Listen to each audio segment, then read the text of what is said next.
শীতের সবজির চাহিদাই আলাদা। ব্রোকলিগুলো খুব সুন্দর করে গরম পানি দিয়ে ধুয়ে নিয়েছি। এরপর লবণ দিয়ে দিয়েছি স্বাদ মতো।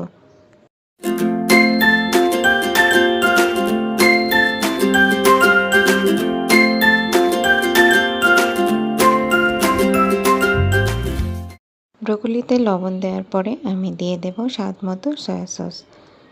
আমি কিন্তু গরম পানি দিয়ে এগুলো ধুয়ে নিয়েছিলাম। সয়া সস দিতে দিতে বলছি, ব্রোকলিগুলো আমি ছোট ছোট টুকরো করে নিয়েছি এবং পোকা আছে নাকি দেখে নিয়েছি।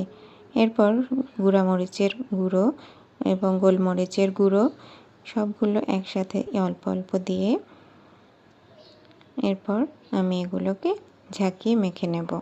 এরপর দিয়েছি সামান্য 2 টেবিল চামচ ময়দা। এরপর আমি দেব সামান্য কর্নফ্লাওয়ার এবং শুকনো মরিচের গুঁড়ো। এতে আমি এটা